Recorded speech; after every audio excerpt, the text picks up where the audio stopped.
This is DIA Connections.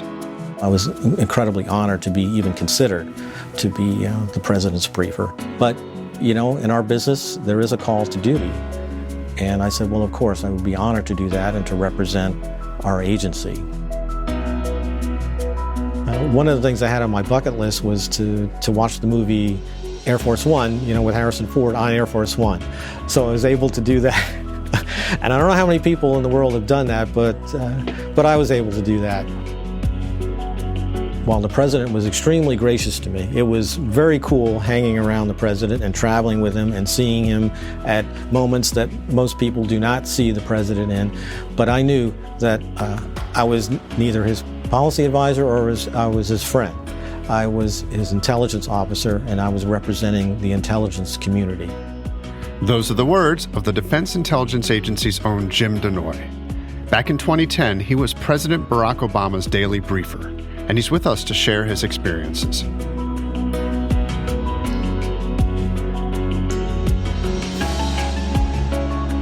Thanks for joining us on DIA Connections and for our episode about the President's Daily Brief. To be perfectly honest, this episode happened by accident. It came as a result of a conversation we had with retired DIA Career Intelligence Officer Jim Danoy.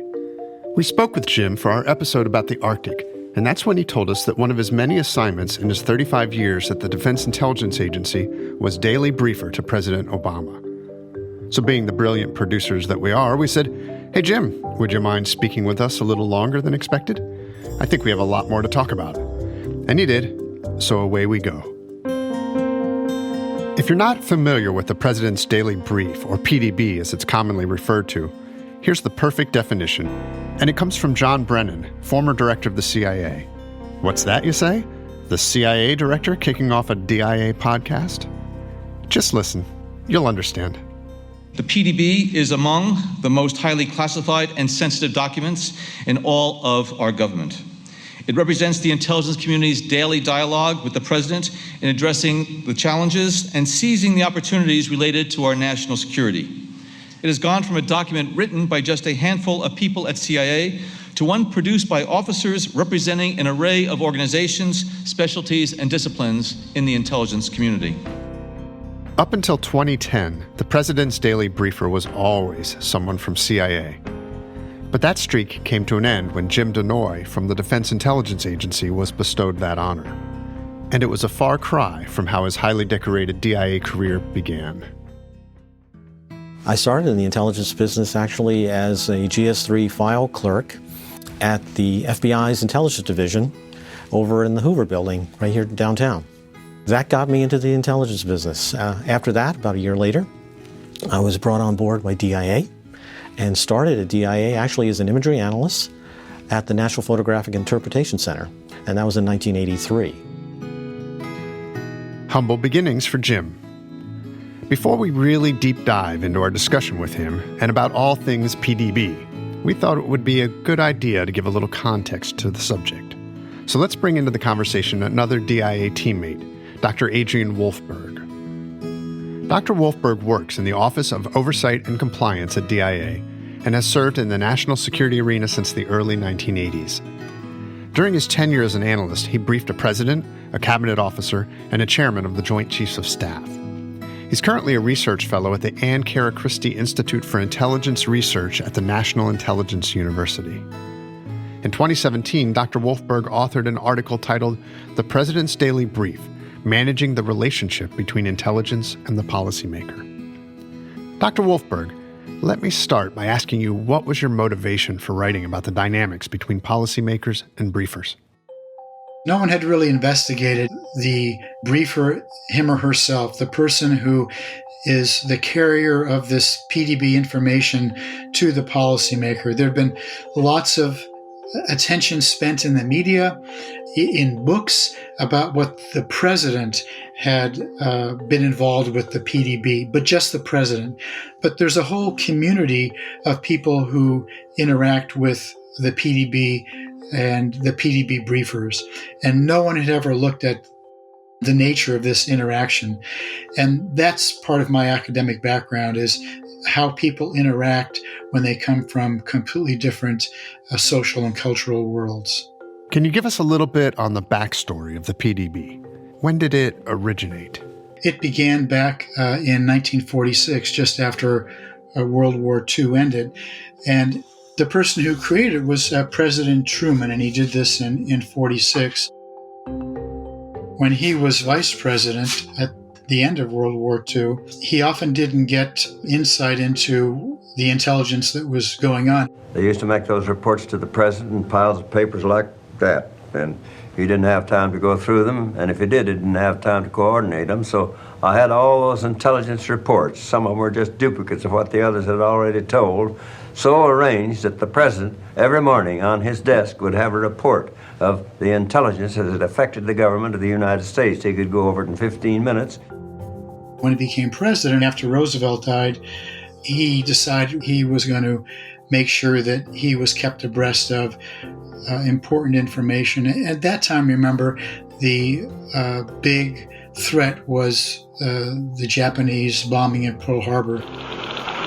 The United States of America was suddenly and deliberately attacked by naval and air forces of the Empire of Japan.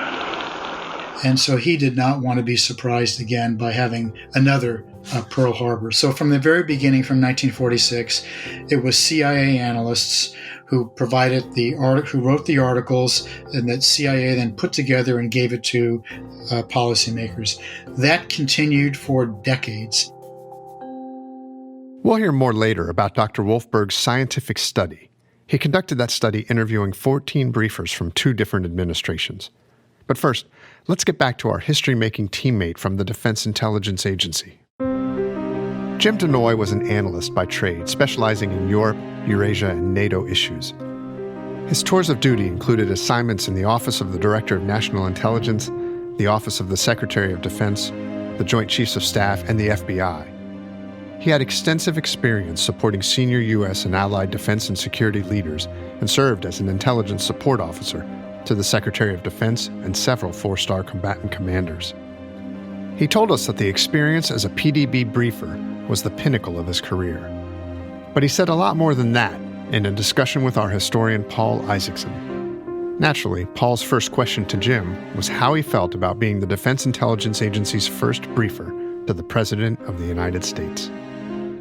To be able to represent all of the 16,500 members of our agency and the capabilities and the history that we have, a tremendous humbling experience, and one that I did not want to let our agency down. You can imagine it's tough enough to not want to fail in this issue, but to be the first non-CIA briefer was also an additional challenge, if you will. So what did I feel? Great humility, great pride in our agency that we had reached this situation, this pinnacle in a sense, because the President is customer number one, as I think former Director DNI Clapper would always say. The President is the Commander-in-Chief, and we are here to support the defense community, and the President in his role of Commander-in-Chief is customer number one. So, tell us about a day in the life of the presidential briefer. What was your daily schedule like? Well, that day started at 11 p.m., 2,300 hours in military time. I would wake up at 11 p.m. every night. I would be at the office at Langley at midnight and would review the actual PDB. At that time, the articles were probably about a half a dozen articles, some short, some longer, some longer think pieces. So at that time, the PDB briefer, the POTUS briefer, was the last sort of quality control for the PDB.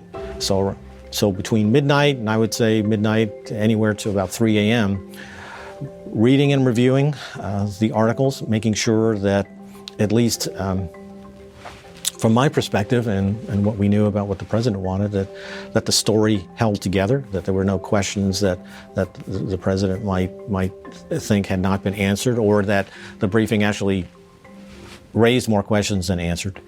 And then provide that input, those edits back to the PDB staff. I did have the ability, the POTUS briefer did have the ability to hold an article if in fact it did not seem to fall together. And at 5 o'clock in the morning, the analyst would sit down in a chair and you'd be able to ask them questions. One of the things I would always ask them, I would ask this of every PDB author is, why do you think the president should take time out of his busy schedule to read your piece? What's the bottom line? Why should he care? Some analysts would know that right away, others not so much. And frankly, I would tell them that that's something you need to know before you even write the piece, because it's all about the customer and responding and answering the customer's needs. You're briefing the most plugged in, the most informed person in the world. So that kind of relates to what you just said, how your standard for what would make it into the brief. They are literally the most plugged in person on the planet. So our challenge is, how do you provide value added? How do you provide additional information to somebody who has access to all kinds of information at any given time of the day or night? So after around 5 a.m., continue the TikTok, if you will. How does the rest of your morning go? There would be additional preparation. I would get all my thoughts together and my briefing together. My technique was to jot down just kind of a sheet of some of the key points that I wanted to brief the president. And I would put that in a sort of what I would call kind of a poor boy slide. No PowerPoint rangers were on the staff, and certainly I'm not a PowerPoint ranger. So just a very quick bulletized slide of the key points that I took out of all of that, the readings, the engagement with the analysts, and these were the points that I wanted to convey to the president. About 9 o'clock in the morning, we would go into the Chief of Staff's, the National Security Advisor's office, and do kind of a pre-brief. And that allowed the Chief of Staff and the National Security Advisor and the Deputy Security Advisor to find out what we intended to brief and to add their thoughts on that or additional items that they wanted to have in the briefing.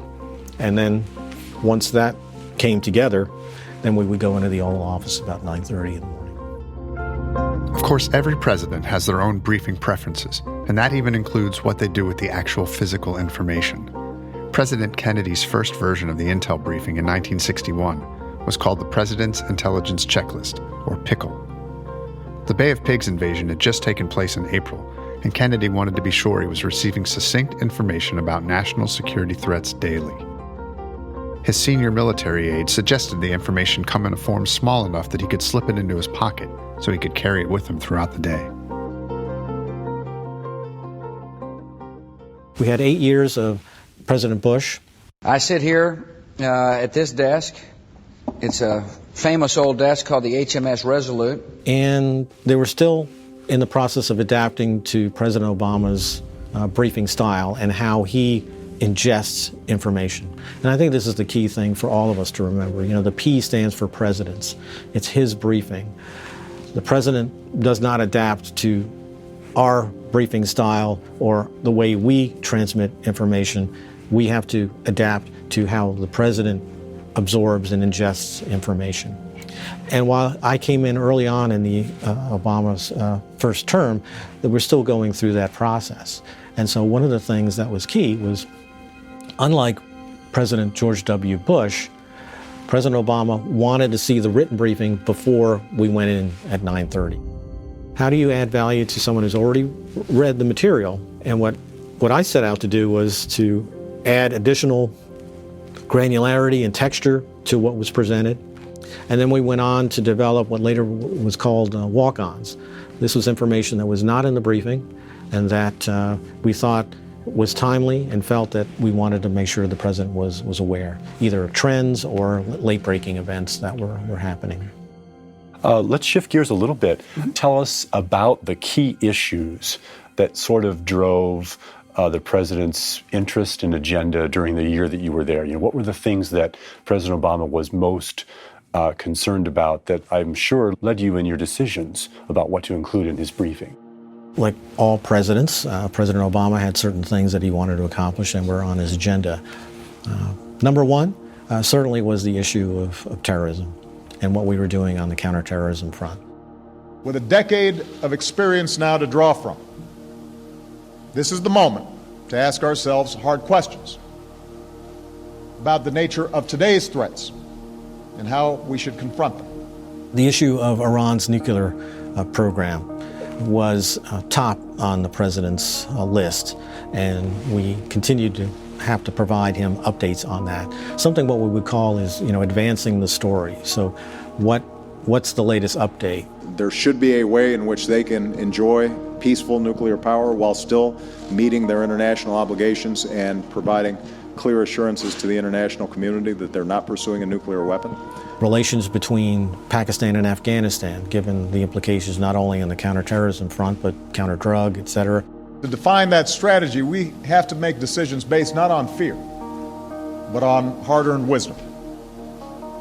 And that begins with understanding the current threat that we face. Today, the core of al-Qaeda in Afghanistan and Pakistan is on the path to defeat. The president was always interested in what was going on in Russia as we were trying to deal with the new realities there. Also, when I was there, actually, the SALT II treaty was signed, and that was one of the trips I had made as one of his briefers was to Prague, where he signed that agreement with Russia. Today is an important milestone for nuclear security and nonproliferation and for U.S.-Russia relations. It fulfills our common objective to negotiate a new strategic arms reduction treaty. In 2015, the Lyndon Johnson Presidential Library released nearly 2,500 previously classified daily briefings that were made to Presidents Kennedy and Johnson in the 1960s. Included in those were briefings made to President Kennedy about the Cuban Missile Crisis. Unmistakable evidence has established the fact that a series of offensive missile sites is now in preparation on that imprisoned island. Perhaps the most famous PDB to be declassified and approved for release is the one made public by the 9/11 Commission on April 10, 2004. It was titled Bin Laden Determined to Strike in U.S. The intelligence was shared with President George W. Bush on August 6, 2001. That was more than a month before the hijackers carried out the 9/11 attacks. It read, quote, "Clandestine foreign government and media reports indicate bin Laden, since 1997, has wanted to conduct terrorist attacks in the U.S. Bin Laden implied in U.S. television interviews in 1997 and 1998 that his followers would follow the example of World Trade Center bomber Ramzi Youssef and bring the fighting to America. After U.S. missile strikes on his base in Afghanistan in 1998, bin Laden told followers he wanted to retaliate in Washington." End of quote.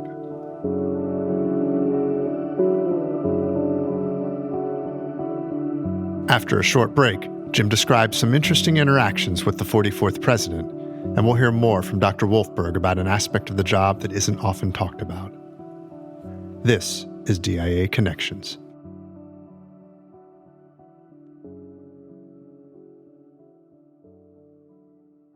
Freedom, diversity, equality, democracy, prosperity, community, life, liberty, and the pursuit of happiness. Principles that are the heart of our country. Principles that the Defense Intelligence Agency is committed to safeguarding. Breaking new details about North Korea's missile launch. Russia test firing its new intercontinental ballistic missile nicknamed Satan II. The international situation is the most complex and demanding that I have seen in all my years of service. We have taken an oath to support and defend the Constitution of the United States of America against all enemies, foreign and domestic. We speak truth to power and safeguard the information with which we have been entrusted.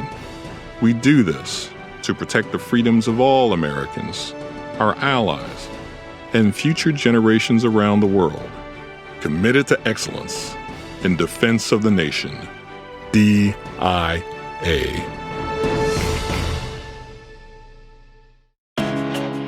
Welcome back to DIA Connections and our episode on the President's Daily Brief.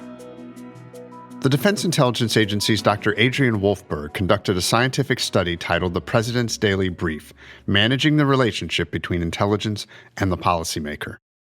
He interviewed 14 briefers who briefed 27 different policymakers during the end of the George W. Bush administration and the beginning of the Obama administration. The PDB briefer, by virtue of their intimate interaction every day with the policy maker, almost touches or touches this line that separates them from the inner circle. And it's a very precarious situation for briefers. In a sense, for any human, there's kind of this desire to be in the inner circle. Well, the intelligence briefer is not in that set of people, but yet he or she has to be very careful not to cross that line because they are so close to being in the inner circle. So that was a very interesting finding, how the briefers were very aware of this line crossing into the inner circle and always constantly being aware that they should not cross it. Here again is Jim Danoy with DIA historian Paul Isaacson.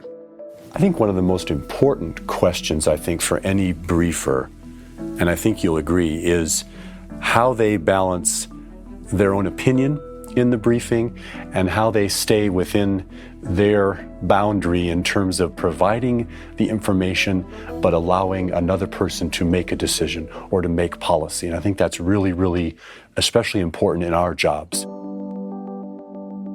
Tell us a little bit more about that trust that you had to give the president the information he needed, but to sort of leave your opinion out of it, if you will, or let the apparatus make the decisions, not you. I think it's important for any briefer, whether you're briefing the President of the United States or any customer, is to build that trust. It's all about personal and professional integrity. And as I like to tell people, we're in the intelligence business, but we're also in the sales business and the marketing business. And our product just happens to be our analysis. As part of that building of that trust and maintaining your integrity, you have to have a full realization of what your role is. And there is a difference between the intelligence world and the policy world. And I believe very strongly you should never cross over that line. Earlier, we mentioned the release of declassified PDBs during the Johnson and Kennedy administrations. At a ceremony at the Johnson Presidential Library, former CIA Director John Brennan read this letter from President Obama. As your Commander-in-Chief, each morning I rely on the expertise of the intelligence community to understand the threats, challenges, and opportunities we face around the world. I depend on your insights and analysis as I make decisions critical to the security of our nation. Put simply, I could not do my job without you. The United States has the most professional and capable intelligence community in the world, and we are going to keep it that way. That's why he appreciates what the intelligence community does. And for us, that is a sacred trust. Our job is to be objective. Our job is to eliminate bias as much as humanly possible. Our job is, as we often say, to speak truth to power. It's somewhat an overused phrase, but it really speaks to what we do, probably the best way that we can communicate.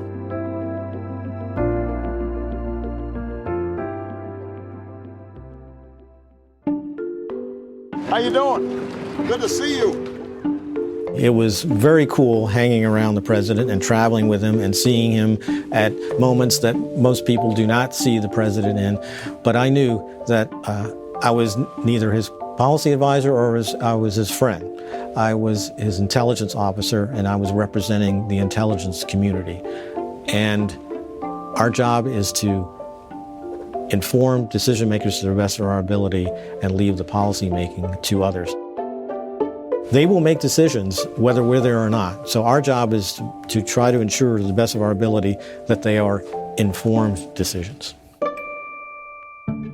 If you don't achieve that trust, you can't be effective, right? I mean, they have to believe what you're saying, right? That's right. And that goes to the confidence, and people would say, were you scared going into the Oval Office?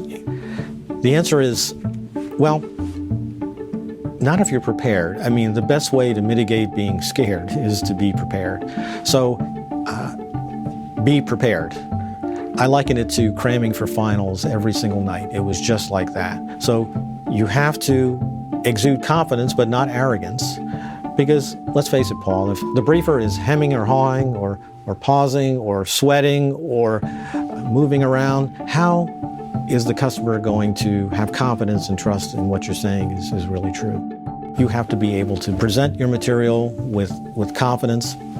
What I like to call it, I use the three C's: clear, crisp, and concise. Put the bottom line up front and address the so what. Mr. President, this is important because the President is a decision maker. Our senior customers are decision makers. They are going to act. They want to act. They wouldn't be in positions that they have if they weren't people of action. So we're not there to just tell them, for your information. We have to recognize that their time is precious, so we have to get to the point very quickly. And we have to put things into proper context and perspective. I would probably say the most important thing for all of us, and for analysts, for briefers, when we are communicating our message to our customer, is to put it in context. Otherwise, we're leaving it up to our customers to do that, and that's something that we shouldn't put that burden on them. You shared an anecdote that I liked. You mentioned that a couple of weeks into the job, President Obama said, "Hey, Jim, remember what you said last week?" And you kind of had this reaction, uh-oh, he's listening and he's remembering. Yes, absolutely. We were talking about a particular issue, had to do with the Middle East, and he said, if I recall, you mentioned last week that such and such and such and such happened. And I tried not to break stride, as I'm briefing, but I'm thinking, oh my gosh, yes, he actually did listen and absorb it. Not that I doubted the president's intellect, but I mean, it just underscored that he was paying attention, and that was the most rewarding thing. Not only that we, the big we, the intelligence community, DIA, were helping to inform the president. I never once saw that we were taking up his time unnecessarily, if I could put it that way. To the contrary, every time that we briefed the president and communicated information, I saw some sort of manifestation of that. He would take action. Good evening, Mr. Prime Minister. It'll be one moment for President Obama. He would either pick up the phone and call a foreign leader. Introducing the Prime Minister. He would either task one of his folks to do something about it. He would take action on everything that we had presented. One of the things that he would say is, hey, I want different perspectives as well. Because for him, he said, I know Iran or Pakistan is a complex issue. I mean, you can't tell me that the intelligence community at every agency agrees on every issue relative to Iran or Pakistan or what have you all of the time. So I want those different perspectives. What opinions did the president ask you to share, and which ones did he not? I often get asked that question. Hey, Jim, did the president ask you, should we do this or should we do that? The answer to that question is very easy. No, he never did. I think President Obama was very appreciative of the role of the intelligence community and the difference between the intelligence community and the policy community, and where one begins and where one ends. So the answer to that question is no. However, the president wanted our views.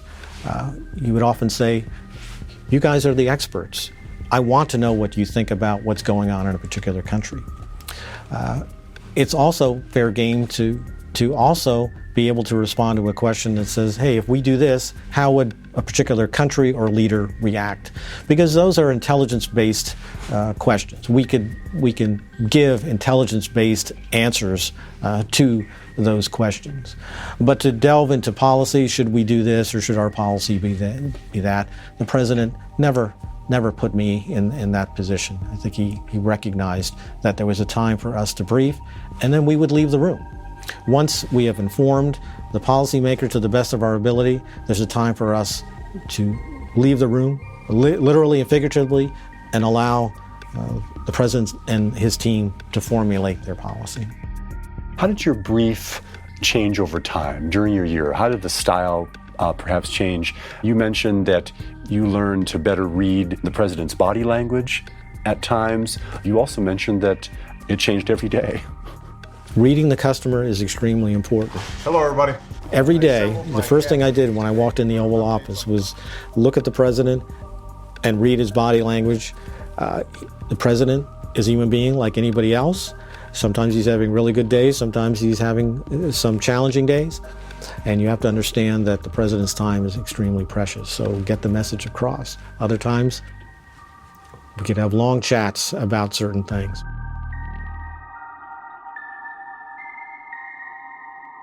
One of the briefings that stood out to you had to do with rare earth metals. Tell us a little bit about that, why that was important, and why you thought that was noteworthy. It was one of those things where even the PDB staff was kind of on the fence. Ooh, do we want to brief this? We talked earlier about some of these enduring issues that the president had on his plate, you know, counterterrorism, Iran, Pakistan, et cetera, Russia. Rare earth metals, how's that going to go?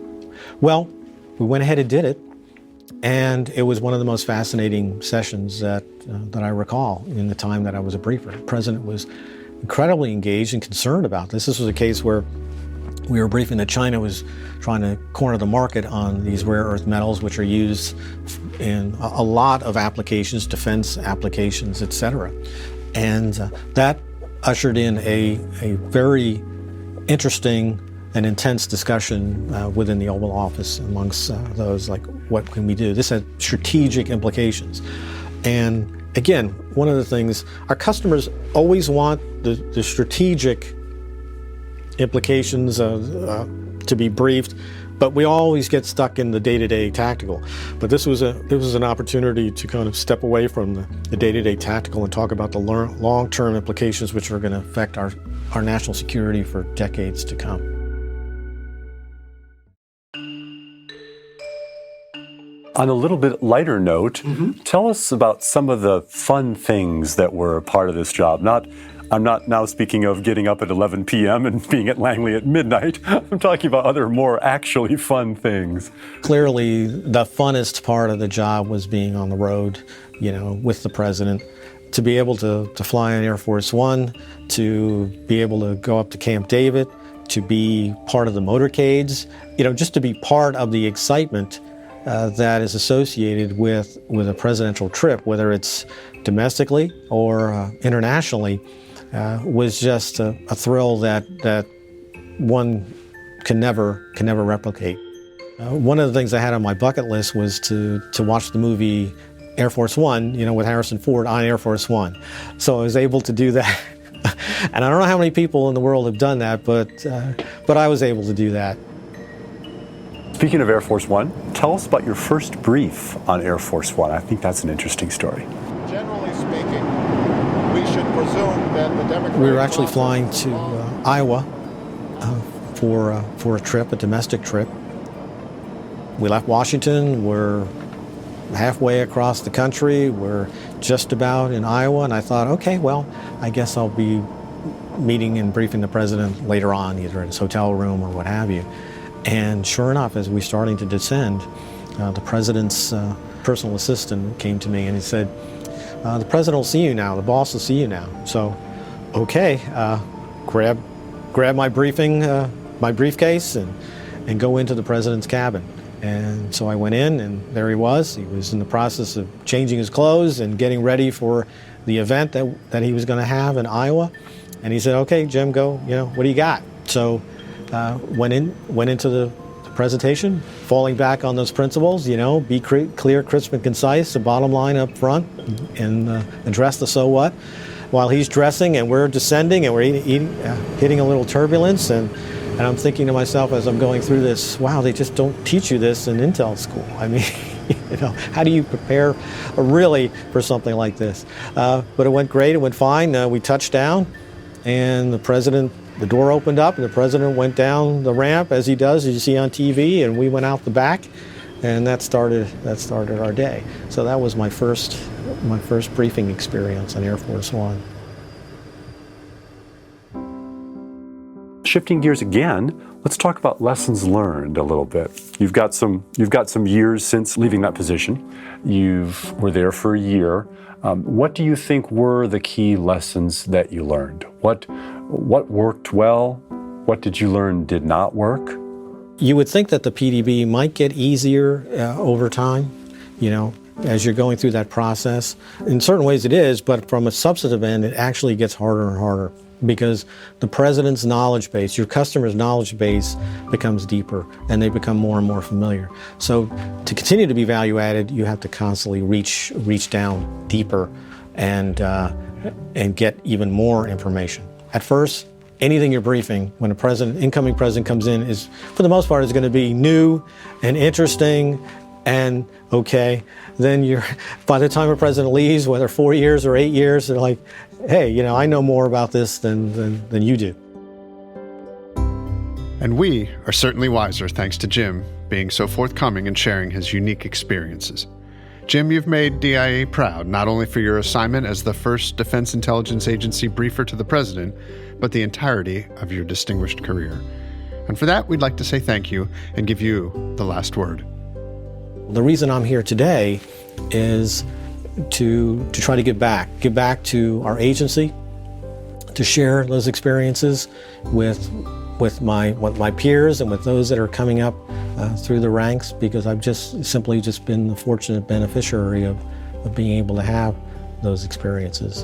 And I want us to be the best intelligence agency on the planet. And we are. And my message to all of our officers is DIA is the finest defense intelligence organization on the planet. I've seen a lot of our counterparts. I know what they do, know what their capabilities are. No one holds a candle to us, and we should be proud about that.